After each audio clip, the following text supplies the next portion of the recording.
God bless everyone. That's the highlighters that I use. Alright, God bless everyone. Today is Exodus 9, Thursday, May 14th, 2020, 5-14-20. Yesterday we read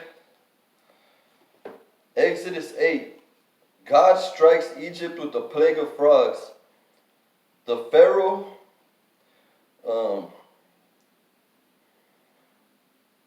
asked Moses to pray for them to be rid of the frogs, and he will free the Israelites. God kills the frogs and the Pharaoh hardens his heart. God releases a plague of gnats. The magicians even believe now. God releases a plague of flies on Egypt, except in Goshen, where the Israelites live. The Pharaoh says he'll release the people if they make this go away. He lies again.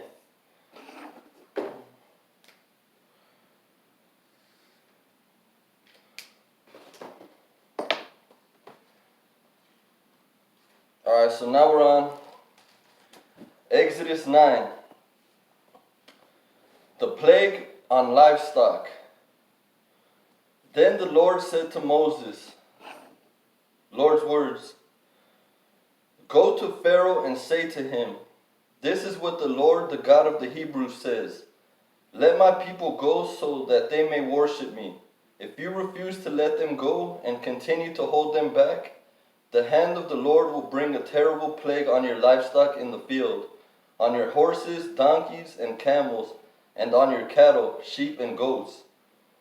But the Lord will make a distinction between the livestock of Israel and that of Egypt, so that no animal belonging to the Israelites will die.'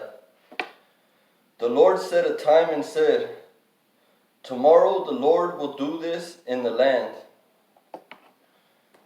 And the next day the Lord did it. All the livestock of the Egyptians died, but not one animal belonging to the Israelites died.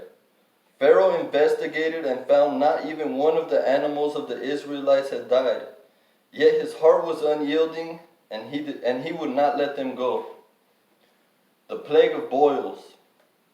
Then the Lord said to Moses and Aaron, Lord's words, 'Take handfuls of soot from a furnace and have Moses toss it into the air in the presence of Pharaoh. It will become fine dust over the whole land of Egypt, and festering boils will break out on people and animals throughout the land.' So they took soot from a furnace and stood before Pharaoh. Moses tossed it into the air, and festering boils broke out on people and animals. The magicians could not stand before Moses because of the boils that were on them and on the Egyptians, and on all the Egyptians. But the Lord hardened Pharaoh's heart, and he would not listen to Moses and Aaron, just as the Lord had said to Moses. The plague of hail. Then the Lord said to Moses, Lord's words, 'Get up early in the morning, confront Pharaoh and say to him, "This is what the Lord, the God of the Hebrews, says. Let my people go, so that they may worship me. Or this time I will send the full force of my plagues against you and against your officials and your people. So you may know that there is no one like me in all the earth. For by now I could have stretched out my hand and struck you and your people with the plague that would have wiped you off the earth. But I have raised you up for this very purpose, that I might show you my power and that my name might be proclaimed in all the earth. You still set yourself up against my people and will not let them go. Therefore at this time tomorrow I will send the worst hailstorm that has ever fallen on Egypt from the day it was founded till now. Give an order now to bring your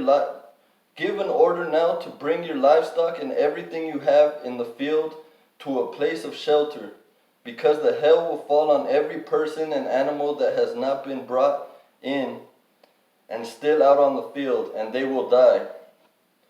Alright, so I highlighted under my likes, "So you may know that there is no one like me in all the earth. For by now I could have stretched out my hand and struck you and your people with the plague that would have wiped you off the earth. But I have raised you up for this very purpose, that I might show you my power and that my name might be proclaimed in all the earth. See, I like that because it's like the Pharaoh keeps on hardening his heart and lying and stuff. Like, God could have just killed him, but there's a reason that God's letting him do this. There's a reason God hardened his heart to show his glory. Like, he could just wipe people out and all that, but he does stuff for a reason. So, all right.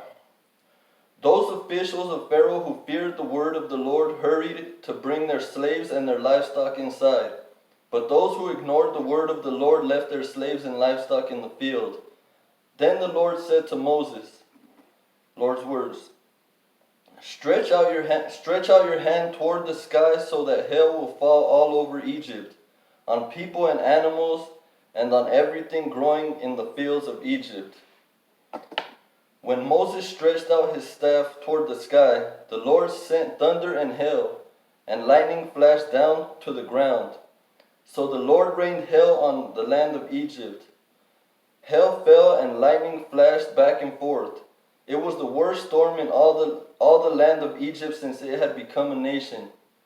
Throughout Egypt, hail struck everything in the fields, both people and animals. It beat down everything growing in the fields and stripped every tree. The only place it did not hail was the land of Goshen, where the Israelites were. Then Pharaoh summoned Moses and Aaron. This time I have sinned, he said to them. The Lord is in the right, and I and my people are in the wrong. Pray to the Lord, for we have had enough thunder and hail. I will let you go. You don't have to stay any longer. Moses replied, when I have gone out of the city, I will spread my hands in prayer to the Lord. The thunder will stop and there will be no more hail, so you may know that the earth is the Lord's. But I know that you and your officials still do not fear the Lord God. The flax and barley were destroyed, since the barley had headed and the flax was in bloom. The wheat and spelt, however, were not destroyed because they ripened later. Then Moses left Pharaoh and went out of the city. He spread out his hand toward the Lord. The thunder and hail stopped, and the rain no longer poured down on the land. When Pharaoh saw that the rain and hail and thunder had stopped, he sinned again. He and his officials hardened their hearts. So Pharaoh's heart was hard, and he would not let the Israelites go, just as the Lord had said to Moses. Alright, that's it for today, but man, the Pharaoh, he just won't listen, but God actually is the one who hardens his heart, so there's a reason for all this. We got to figure it out. God bless everyone.